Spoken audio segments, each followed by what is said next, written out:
আজ আমরা পাতা সম্পর্কে জানব। আমরা জানি উদ্ভিদের একটি অঙ্গ হলো তোমার পাতা। সেই পাতা সম্পর্কে আজকে আমরা আলোচনা করব। বীজের অঙ্কুরোদ্গম, আমরা জানি বীজের অঙ্কুরোদ্গম হয় তোমার নিষেকের পর। বীজটাকে হচ্ছে তোমার ডিম্বাশয় ফলে পরিণত হয় এবং ডিম্বক বীজে পরিণত হয়। এই বীজ অঙ্কুরিত হওয়ার পর যে ভ্রূণ মুকুলটি উৎপন্ন হয় সেটা বৃদ্ধিপ্রাপ্ত হয়। বৃদ্ধিপ্রাপ্ত হয়ে কী হচ্ছে, সবুজ রঙের দুটি প্রসারিত হয়ে তোমার পাতা সৃষ্টি করে। এবার আমরা জানবো যে পাতা সংজ্ঞা বা পাতা কী। কাণ্ড ও শাখা প্রশাখার পর্ব থেকে উৎপন্ন পার্শ্বীয় প্রসারিত চ্যাপ্টা সীমিত বৃদ্ধি সম্পন্ন সবুজ বর্ণের অঙ্গকে তোমার পাতা বলা হচ্ছে। তাহলে পাতাটা কি? কাণ্ড ও শাখা প্রশাখার পর্ব থেকে উৎপন্ন প্রসারিত চ্যাপ্টা সীমিত বৃদ্ধি সম্পন্ন সবুজ বর্ণের অঙ্গকে, উদ্ভিদ অঙ্গকে বলা হচ্ছে তোমার কি পাতা বা লিপ বলা হচ্ছে। এই পাতা আদর্শ পাতার তোমার সাধারণত পত্রমূল, পত্রবিন্দু, পত্রফলক নিয়ে গঠিত হয়। এছাড়া কি পাতার মধ্যে তোমার শিরা, উপশিরা দেখা যায় এবং পত্রফলকের গোড়ায় কী থাকে, তোমার উপপত্র থাকে। এগুলো হচ্ছে কিন্তু তোমার পাতার বৈশিষ্ট্য। এবার আমরা জানবো যে পাতার প্রকারভেদ।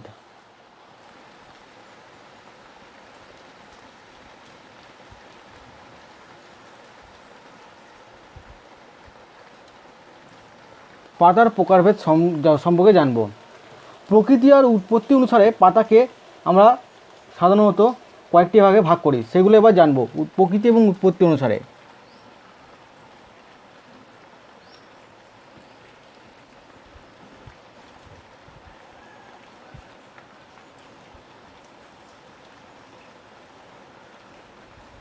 প্রকৃতি ও উৎপত্তি অনুসারে পাতার শ্রেণীবিন্যাস জানব। প্রথমত আসছে কি তোমার পল্লবপত্র। পল্লবপত্র পল্লবপত্র কাকে বলছে? কাণ্ড বা শাখা প্রশাখা পর্ব থেকে, কাণ্ড বা শাখা প্রশাখার পর্ব থেকে উৎপন্ন চ্যাপ্টা সবুজ বর্ণের পাতাকে বলা হচ্ছে তোমার কি পত্রপল্লব। কাণ্ড বা শাখা প্রশাখার পর্ব থেকে উৎপন্ন সবুজ বর্ণের পাতাকে বলা হচ্ছে তোমার কি পত্রপল্লব। এই পত্রপল্লবের কাজ কি? তোমার সালোক সংশ্লেষ, শোষণ এবং বাষ্পমোচনে তোমার সাহায্য করছে। 2 নম্বর কি তোমার শল্কপত্র।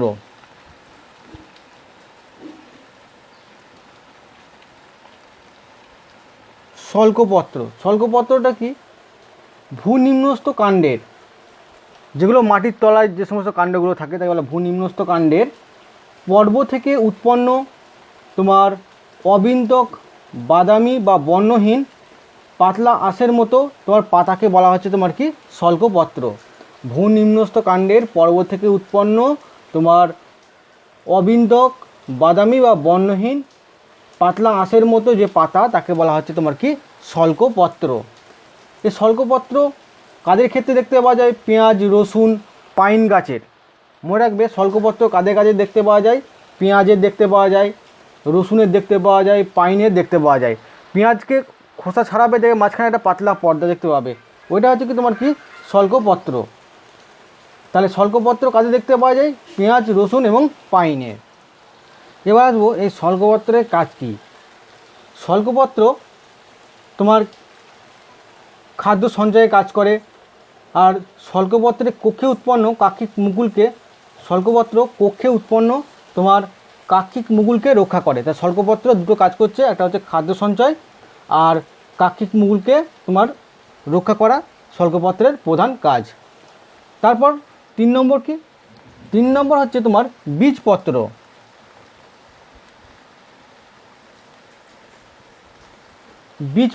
বীজপত্রটা কি? বীজের ভ্রূণাক্ষের পর্ব থেকে উৎপন্ন একটি বা দুটি পাতার মতো অংশকে বলা হচ্ছে তোমার কি বীজপত্র। বীজের ভ্রূণাক্ষের পর্ব থেকে উৎপন্ন একটি বা দুটি পাতার মতো যে অংশ তাকে বলা হচ্ছে তোমার কি বীজপত্র। বীজপত্র কাদের দেখতে পাওয়া যায়? বীজপত্র দেখতে পাওয়া যায় তোমার মটর, ছোলা প্রভৃতি তোমার ফলের মধ্যে বীজের মধ্যে তোমার দেখতে পাওয়া যায়। মটর, ছোলা প্রভৃতি বীজের মধ্যে তোমার বীজপত্র দেখতে পাওয়া যায়। এই বীজপত্র কী কাজে দেখতে পাওয়া, কী কাজ করে?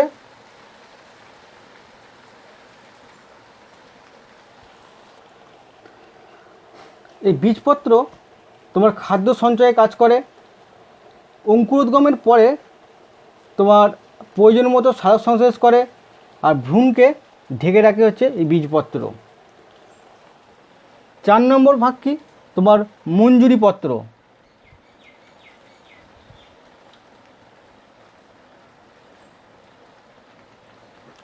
মঞ্জুরি পত্রটা কি?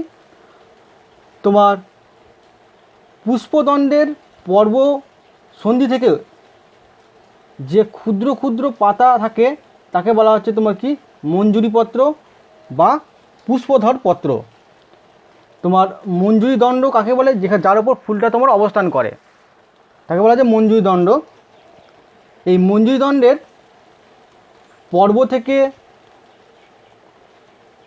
মঞ্জুরি যে পর্ব, সে পর্বের সন্ধি থেকে উৎপন্ন যে ক্ষুদ্র ক্ষুদ্র পাতার মতো অংশ থাকে তাকে বলা হচ্ছে তোমার কি? মঞ্জুরি পত্র বা পুষ্পধর পত্র বলা হচ্ছে। কাদের ক্ষেত্রে দেখতে পাওয়া যায় এটা? মুক্তঝুরি,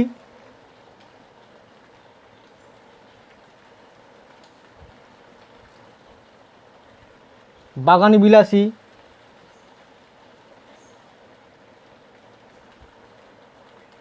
বাগানবিলাস প্রভৃতি উদ্ভিদের ক্ষেত্রে দেখতে পাওয়া যায়। এর কাজ কি? মঞ্জুরি দণ্ড ও ফুলকে মুকুল অবস্থায় রক্ষা করে এই মঞ্জুরি পত্র। ফুল যখন কী হচ্ছে মুকুল অবস্থা থাকে, ফুল যখন ফোটার আগে ফুলকে রক্ষা করে। আর কি করে? রঙিন মঞ্জুরি দণ্ড কী হচ্ছে বিভিন্ন রঙের হয়। এর ফলে কী হচ্ছে পতঙ্গদের তোমার আকৃষ্ট করে এবং পরাগমিলনে তোমার সাহায্য করছে। নেক্সট হচ্ছে পুষ্পপত্র।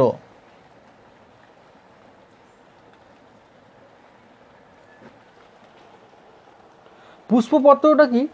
পুষ্পপত্র হচ্ছে ফুলের যে 4টি স্তবক, বীতি, দলমণ্ডল, পুংস্তবক আর স্ত্রীস্তবক, এই ফুলের যে 4টি স্তবকের প্রতিটিকে রূপান্তরিত পাতা হিসাবে পুষ্পপত্র বলা হচ্ছে।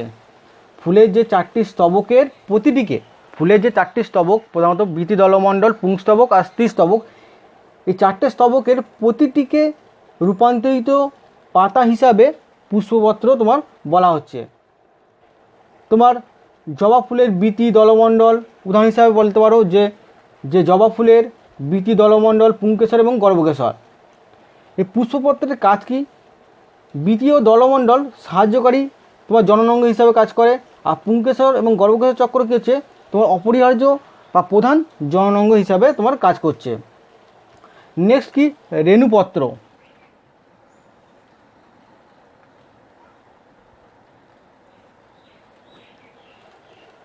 রেণুপত্র কি?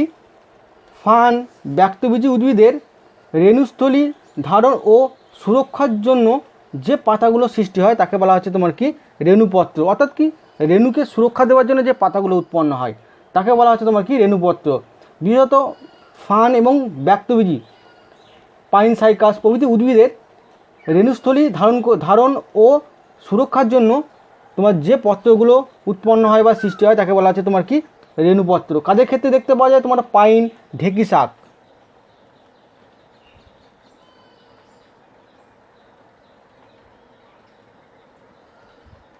প্রভৃতি উদ্ভিদের ক্ষেত্রে এই রেণুপত্র দেখতে পাওয়া যায়।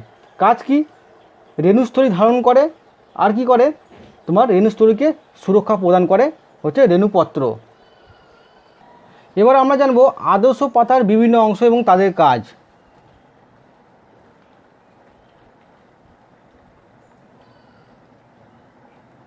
আদর্শ পাতার বিভিন্ন অংশ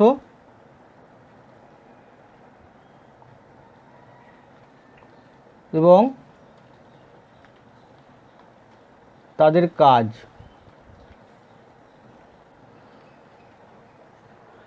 তার আগে বলে দিই যে আদর্শ পাতা কাকে বলে। যে পাতার তোমার পত্রমূল, পত্রবৃন্ত এবং পত্রফলক নিয়ে গঠিত, মানে যে পাতার মধ্যে পত্রমূল, পত্রবিন্দু এবং পত্রফলক তিনটে অংশ থাকবে, নিয়ে গঠিত হবে, তাকে আমরা আদর্শ পাতা বলবো। আর যার মাধ্যমে কি হচ্ছে, এই যে পত্রমূল, পত্রবিন্দু এবং পত্রফলক, এর মাধ্যম দিয়ে উদ্ভিদে কী হচ্ছে, সালোক সংশ্লেষ, শ্বসন এবং বাষ্পমোচন সম্পন্ন করতে পারবে, তাকে বলবো আমরা আদর্শ পাতা বলবো। এবার আমরা জানবো যে সম্পূর্ণ পাতা আর অসম্পূর্ণ পাতা কাকে বলে।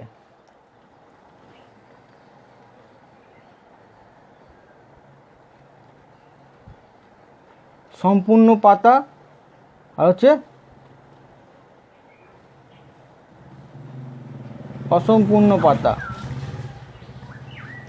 সম্পূর্ণ পাতা হচ্ছে যে পাতার এই তিনটে উপাদান, পত্রমূল, পত্রবিন্দু এবং পত্রফলক, এই তিনটে উপাদানই থাকবে, তাকে বলবো তোমার সম্পূর্ণ পাতা। উদাহরণ কি?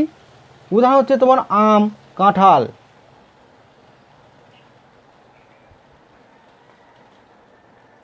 ইত্যাদি। অসম্পূর্ণ পাতা কাকে বলে? যে পাতার এই তিনটি উপাদানের মধ্যে বা তিনটি অংশের মধ্যে যে কোনো একটা তোমার থাকবে না বা অনুপস্থিত থাকবে, তাকে বলা হচ্ছে অসম্পূর্ণ পাতা। অসম্পূর্ণ পাতা কাকে বলে? যে পাতার মধ্যে পত্রমূল, পত্রবিন্দু এবং পত্রফলকে এই তিনটি অংশের মধ্যে যে কোনো একটি অংশ বা দুটি অংশ কি হচ্ছে অনুপস্থিত থাকবে, তাকে বলা হচ্ছে তোমার কি অসম্পূর্ণ পাতা বলা হচ্ছে। যেমন হচ্ছে তোমার আকন্দ।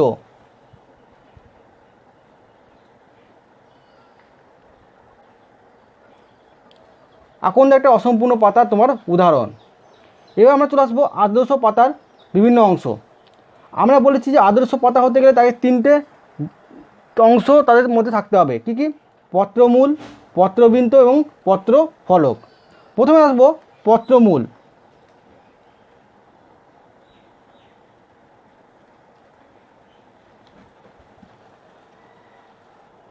পত্রমূল কাকে বলে?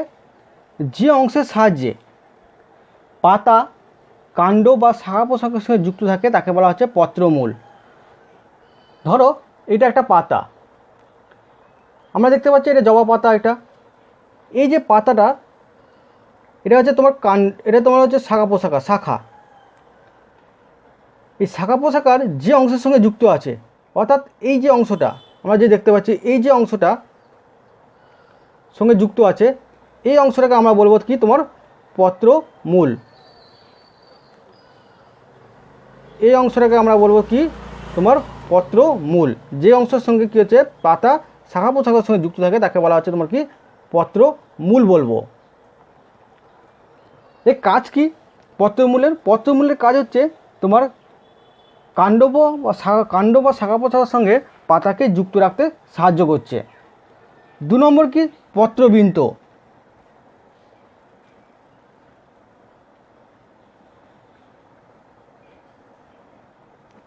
পত্রবিন্দু কাকে বলে? পত্রমূল আর পত্রফলকের মধ্যবর্তী যে দণ্ডাকার নিরেট অংশ, যার অভ্যন্তরে জাইলেম এবং ফ্রেম বর্তমান, তাকে বলা হচ্ছে পত্রবিন্দু। অর্থাৎ পত্রমূল এবং পত্রফলকের মধ্যবর্তী যে নিরেট অংশ, যার মধ্যে জাইলেম ফ্রেম থাকে, তাকে বলা হচ্ছে পত্রবিন্দু। আমরা যদি দেখি, এটা হচ্ছে তোমার কি বলে শাখা প্রশাখা। এখানটা এই যে অংশটা সঙ্গে পাতাটা যুক্ত থাকছে শাখা প্রশাখার সঙ্গে, তাকে কি বললাম? পত্রমূল। আর এইটা হচ্ছে তোমার ফলক। এই যে পাতার যে অংশটা, পুরো অংশটা, এটা হচ্ছে তোমার পত্রফলক। তাহলে এটা হচ্ছে পত্রফলক, এই অংশটা হচ্ছে তোমার পত্রফলক, আর এখানটা হচ্ছে তোমার পত্রমূল।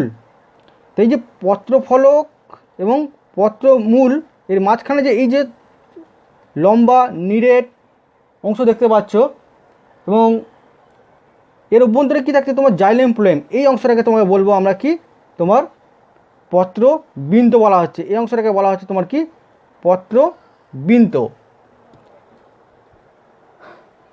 এই পত্রবিন্দু কাজ কি?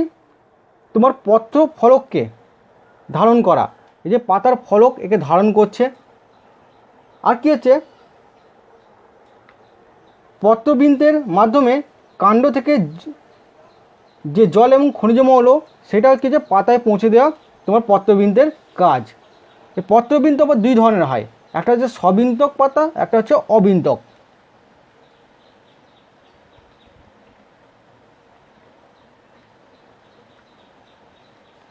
সবিন্তক পাতা। 2 নম্বর কি তোমার অবিন্তক।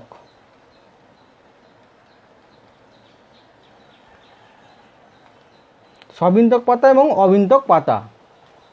সবিন্তক পাতা কাকে বলে? যে পাতার বৃন্তটা থাকে, এই যে বৃন্তটা যে পাতার মধ্যে থাকে তাকে বলা হচ্ছে সবিন্তক। অর্থাৎ যে পাতায় বৃন্ত বর্তমান তাকে বলা হচ্ছে সবিন্তক। কাদের ক্ষেত্রে দেখতে পাওয়া যায়? এটা যদি জবা, এটা জবা, আমরা যেটা ছবি দেখতে পাচ্ছি সেটা হচ্ছে কি তোমার জবা পাতা। তাহলে জবার মধ্যে বৃন্ত আছে, তাহলে জবা একটা উদাহরণ হবে, জবা পাতা। 2 নম্বর কি তোমার অবিন্তক পাতা। অবিন্তক কি? যে পাতার কোনো বৃন্ত থাকে না, বৃন্ত নেই, তাকে বলা হচ্ছে অবিন্তক পাতা। যেমন হচ্ছে তোমার কি আনারস,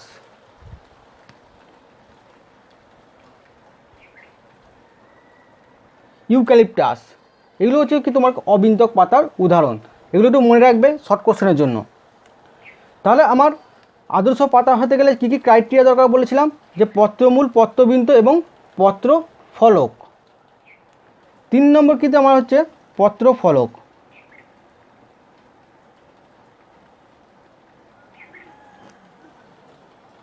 তার আগে বলেছি এই যে পত্রবৃন্ত আবার পরিবর্তিত কিছু কিছু পরিবর্তিত পত্রবৃন্ত আছে। যেমন হচ্ছে তোমার কি পক্ষল পত্রবৃন্ত। পক্ষল পত্রবৃন্ত হচ্ছে মানে পাখার মতো পত্রবৃন্ত দেখতে হয় কাদের? তোমার লেবু আছে এক্ষেত্রে। স্ফীত পত্রবৃন্ত তোমার কাদের দেখতে পাওয়া যায়? কচুরিপানা। পর্ণ পত্রবৃন্ত দেখতে পাওয়া যায় আকাশমণি। তারপর হচ্ছে আকর্ষীভূত বৃন্ত, মানে আকর্ষণ মতো পত্রবৃন্তটা দেখতে হয় কাদের ক্ষেত্রে? তোমার ছাগলবটি ক্ষেত্রে দেখা যায়। এবার আসবো আমরা পত্রফলক কাকে বলে। পত্রবৃন্তের শীর্ষে বা অগ্রভাগে অবস্থিত পাতলা প্রসারিত সবুজ বর্ণের যে অংশ তাকে বলা হচ্ছে পত্রফলক। পাতার শীর্ষে বা পাতার অগ্রভাগে পত্রবৃন্তের শীর্ষে বা পত্রবৃন্তের অগ্রভাগে অবস্থিত পাতলা প্রসারিত ও সবুজ বর্ণের অংশকে বলা হচ্ছে তোমার কি পত্রফলক। তাহলে আমরা দেখলাম যে এটা হচ্ছে তোমার পত্রমূল, এটা পত্রবৃন্ত। এই পত্রবৃন্তের তোমার অগ্রভাগে যে পাতলা সবুজ বর্ণের প্রসারিত যে অংশ, সেই অংশকে বলা হচ্ছে তোমার কি পত্রফলক। তাহলে এই যে পুরো অংশটা, এই পুরো অংশটাকে আমরা বলবো তোমার কি পত্রফলক। এই পত্রফলকের মধ্যে কী কী থাকছে? পাতার যে এই যে পত্রফলকে যে অগ্রভাগ, এই যে অগ্রভাগ, এই অগ্রভাগকে বলা হচ্ছে তোমার কি পত্রাগ্য। তরফলা আঁকা গড়ফলা, পত্রাগ্য বলা হচ্ছে। আর পাতার যে প্রান্তদেশ, এই যে প্রান্তদেশ, এই প্রান্তদেশগুলোকে বলা হচ্ছে তোমার কি পত্র কিনারা। পাতার উপরের তলকে বলা হচ্ছে ঊর্ধ্বতল, আর নিচের দিকে তলকে বলা হচ্ছে তোমার কি নিম্নতল বলা হচ্ছে। পাতার মধ্যে যে শিরা দেখতে পাচ্ছে, পাতার মধ্যে কী হচ্ছে বিভিন্ন শিরাবিন্যাস দেখতে পাওয়া যায়। এটা হচ্ছে পাতার মধ্যে মধ্যশিরা। পাতার তোমার পত্রবিন্দু থেকে সোজা কিনারা পর্যন্ত বিস্তৃত একটা শিরার মতো লম্বা অংশ দেখতে পাচ্ছ, একে বলা হচ্ছে তোমার কি মধ্যশিরা। এই মধ্যশিরা থেকে কী হচ্ছে তোমার আবার শাখা বেরিয়েছে, শিরা বেরিয়েছে, এই শিরাগুলোকে বলা হচ্ছে তোমার কি উপশিরা বলা হচ্ছে। তাহলে এবার আসবো যে পত্রফলকের কাজ কি। পত্রফলক হচ্ছে সবুজ বর্ণের এবং 4টা প্রসারিত হয়, সূর্যালো শোষণ করে। সূর্যালো শোষণ করে কী হচ্ছে খাদ্য প্রস্তুত করে। এছাড়া কি এই পত্রফলকের মধ্যে তোমার কি থাকছে? স্টোমাটা বা পত্রঅন্ধ্র থাকছে। পত্রঅন্ধ্রের মাধ্যমে কী হচ্ছে তোমার অক্সিজেন এবং কার্বন ডাইঅক্সাইড তোমার আদান প্রদান ঘটে। এর মাধ্যমে কী হচ্ছে শ্বসন প্রক্রিয়া ঘটে এবং বাষ্পমোচন ঘটে থাকে এই পত্রফলকের মধ্যে দিয়ে। এবার আমরা জানব যে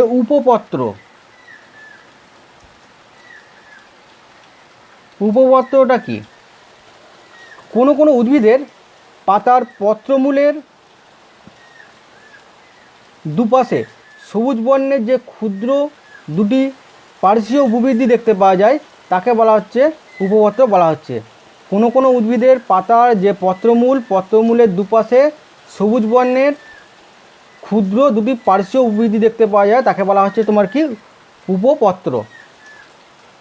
এইটা হচ্ছে তোমার কি পত্রমূল। এই পত্রমূলের কাছে এই যে অংশ দেখতে পাচ্ছ, এই ছোটো ছোটো অংশ দেখতে পাচ্ছ,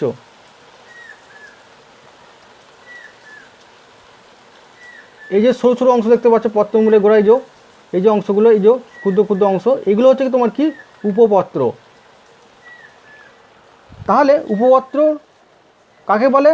কোনো কোনো উদ্ভিদের পাতার পত্রমূলের দুপাশে সবুজ বর্ণের যে সরু দুটি পার্শ্ব উদ্ভিদ দেখতে পাওয়া যায় তাকে বলা হচ্ছে তোমার কি উপপত্র বলা হচ্ছে।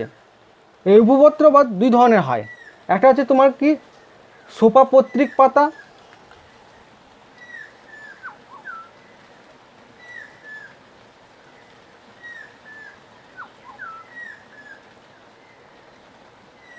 দু নম্বর হচ্ছে অনুপত্রিক পাতা।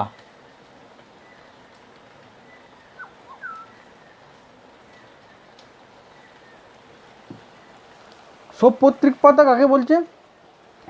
এই প্রকার পাতার পত্রমূলটা কি হচ্ছে তোমার গোড়ার দিকে উবৃদ্ধি দেখতে পাওয়া যায়। পত্রমূলটা তোমার এই যে উপপত্রটা কোথায় উবৃদ্ধি দেখতে পাওয়া যাচ্ছে? তোমার পত্রমূলের গোড়ার দিকে থাকবে উপপত্রটা, যেমন হচ্ছে জবা গাছের ক্ষেত্রে।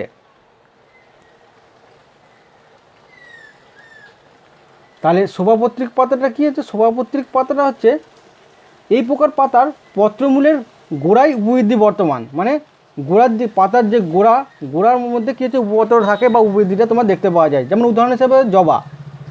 অনুপত্রিক হচ্ছে এই প্রকার পাতার পত্রমূলের গোড়ায় কোনো উপবৃদ্ধি থাকে না। যেমন হচ্ছে তোমার ঘাসের ক্ষেত্রে তোমার দেখতে পাওয়া যায়। কাজ কি উপপত্রের? উপপত্রের কাজ হচ্ছে যে পাতার কাক্ষিক মুকুলকে বাইরের পরিবেশ থেকে রক্ষা করা, সালোক সংশ্লেষ এদের সবুজ রঙের হওয়ায় সালোক সংশ্লেষে সাহায্য করছে। আর কি হচ্ছে উদ্ভিদকে তোমার আত্মরক্ষাতে সাহায্য করছে। তাহলে আমরা আদর্শ পাতার বিভিন্ন অংশ জানলাম। এবার তোমাদের ঘরে কিছু শর্ট কোশ্চেন বলে দিচ্ছি দু একটা। একমাত্র পাতাযুক্ত উদ্ভিদের নাম কি? মোনোফাইলিয়া। ম দন্তনায়কা ফয়াকা হস্যই লয়সি উন্তস্তয়কা। মোনোফাইলিয়া হলো একটিমাত্র পাতাযুক্ত উদ্ভিদ। যদি বলে একটিমাত্র পাতাযুক্ত উদ্ভিদের নাম কি? মোনোফাইলিয়া। নেক্সট কি? দীর্ঘতম পাতার নাম কি? দীর্ঘতম পাতা হলো রাফিয়া ভিনিফেরা। দীর্ঘতম যদি বলে পাতার নাম কি? রাফিয়া রজফলা আঁকা ফয় হসি উন্তস্ত একা, রাফিয়া ভিনিফেরা, ভয়সি দন্তনয়সি ফয়কা রয়াকা, ভিনিফেরা। আর বৃহত্তম পাতাযুক্ত উদ্ভিদের নাম কি? ভিক্টোরিয়া আমাজোনিকা। বৃহত্তম পাতাযুক্ত উদ্ভিদের নাম হচ্ছে ভিক্টোরিয়া আমাজোনিকা। তাই এই তিনটে একটু মনে রেখো, এগুলো শর্ট কোশ্চেনে দিতে পারে। তাহলে আমরা আদর্শ পাতার বিভিন্ন অংশ সম্পর্কে জানলাম। এবার আমরা জানবো পাতার শিরাবিন্যাস। নেক্সট আমাদের টপিক হচ্ছে পাতার শিরাবিন্যাস।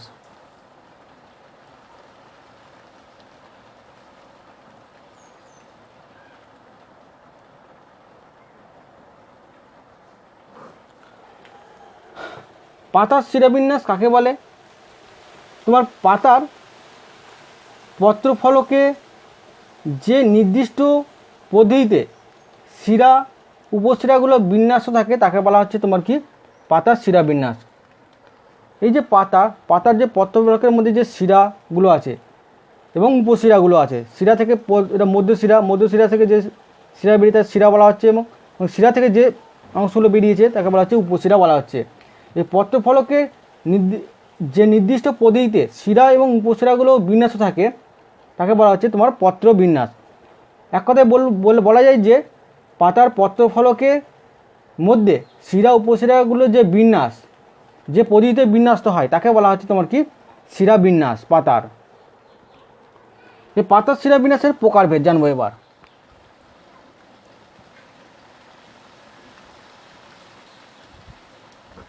প্রকারভেদ প্রথমে আসি, তোমার পাতার শিরাবিন্যাসকে আমরা দুটো ভাগে ভাগ করছি। একটা হচ্ছে তোমার জালিকাকার শিরাবিন্যাস, একটা হচ্ছে তোমার কি সমান্তরাল শিরাবিন্যাস।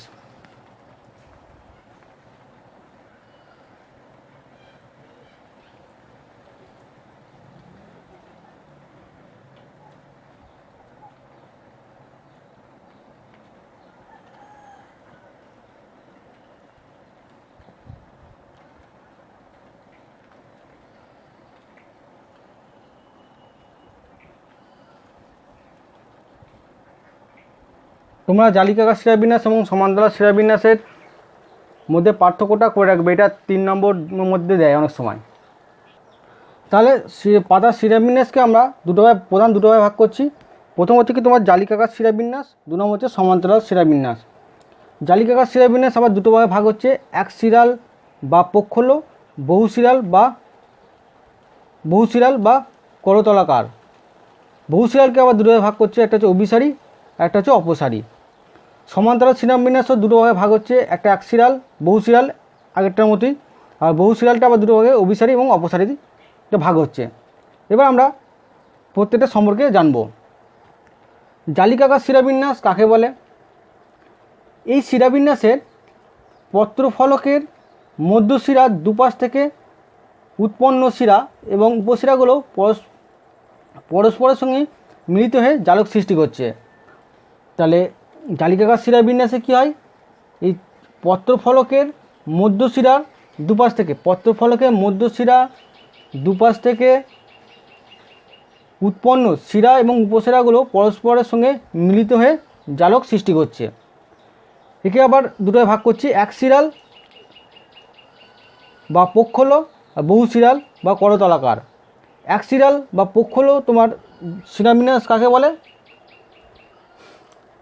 এই জালিকাকার শিরাবিন্যাসে একটি মাত্র মধ্যশিরা ফলকের মাঝখান দিয়ে পত্রবৃন্তের গোড়া থেকে পত্রাগ্র পর্যন্ত বিস্তৃত হয় এবং পত্রশিরার দুপাশ থেকে বহু সংখ্যক শিরা উৎপন্ন হয় এবং উপশিরায় বিভক্ত হয়ে তোমার জালক গঠন করে। তাহলে এক শিরাল বা পক্ষলো শিরাবিন্যাস কাকে বলছে? এই শিরাবিন্যাসে তোমার একটি মাত্র মধ্যশিরা থাকে। মধ্যশিরা কোনটাকে বলা হচ্ছে? তোমার এই যে অংশটা, এই যে মাঝখান পাওয়ার যে অংশটা তোমার পত্রবিন্দু থেকে পত্রাগ্র, এই পত্রাগ্র মানে হচ্ছে পত্রের যে অগ্রভাগ থেকে পত্রাগ্র বলা হচ্ছে। এবার এই যে মাঝখান বরাবর যে শিরাটাকে বলা হচ্ছে মধ্যশিরা। তাহলে এই প্রকার শিরাবিন্যাসে মধ্যশিরাটা কী হচ্ছে, ফলকের মাঝখান দিয়ে পত্রবিন্দু থেকে তোমার পত্রাগ্র পর্যন্ত বিস্তৃত হয় এবং মধ্যশিরার দুপাশ থেকে বহু সংখ্যক শিরা উৎপন্ন হয়, শিরা এবং উপশিরা উৎপন্ন হয়ে জালক গঠন করে। এই এক শিরাল বা পক্ষলো শিরাবিন্যাস কাদের ক্ষেত্রে দেখতে পাওয়া যায়? তোমার অসত্য পাতা,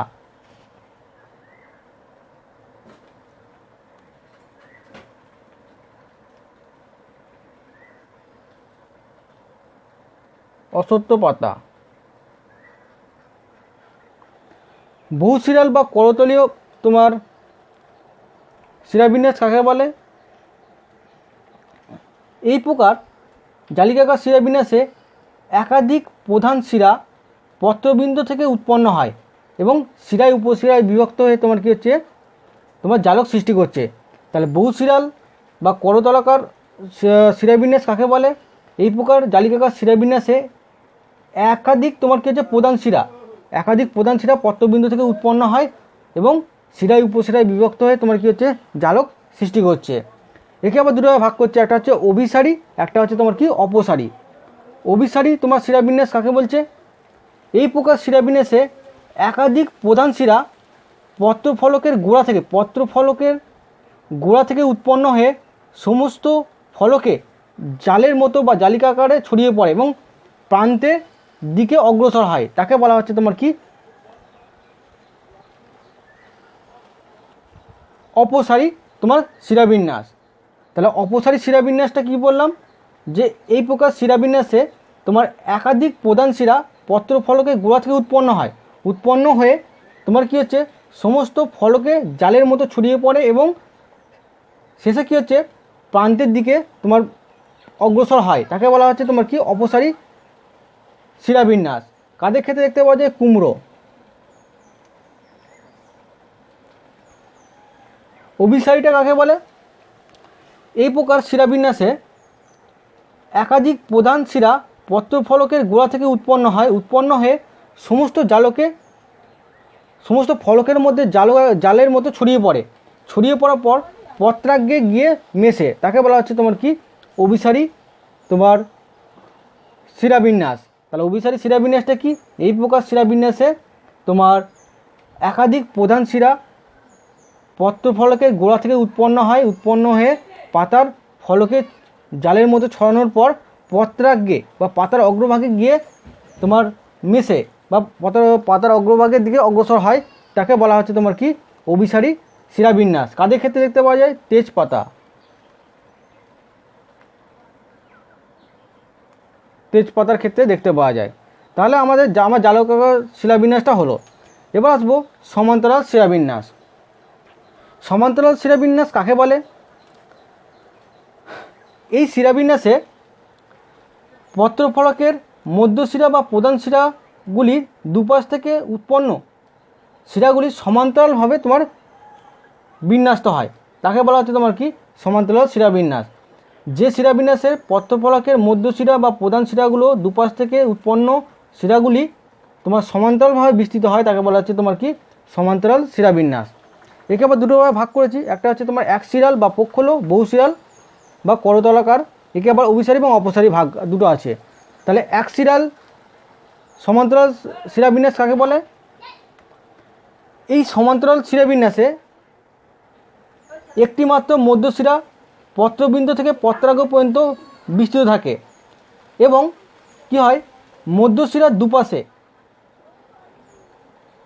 মধ্যশিরার দুপাশ থেকে শিরাগুলো সমান্তরালভাবে ফলকের তোমার বিন্যাস থাকে, তাকে বলা হচ্ছে তোমার কি এক শিরাল সমান্তরাল শিরাবিন্যাস বলা হচ্ছে।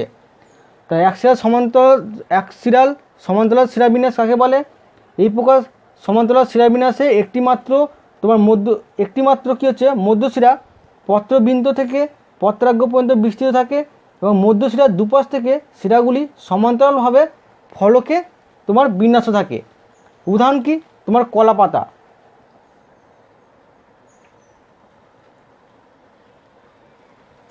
বহু শিরাল বা করতলাকার শিরাবিন্যাস কাকে বলছে? এই সমান্তরাল শিরাবিন্যাসে একাধিক প্রধান শিরা পত্রফলকের গোড়া থেকে উৎপন্ন হয় এবং পরস্পর সমান্তরালভাবে তোমার বিস্তৃত হয়, তাকে বলা হচ্ছে বহু শিরাল বা করতলাকার শিরাবিন্যাস। অভিসারী কাকে বলে? এই প্রকার শিরাবিন্যাসে একাধিক প্রধান শিরা পত্রফলকের গোড়া থেকে উৎপন্ন হয়ে সমস্ত ফলকে ছড়িয়ে পড়ে এবং সেগুলি পরে পত্রাগ্রে গিয়ে মিশছে, তাকে বলা হচ্ছে তোমার কি অভিসারী। যেমন হচ্ছে বাঁশ পাতা।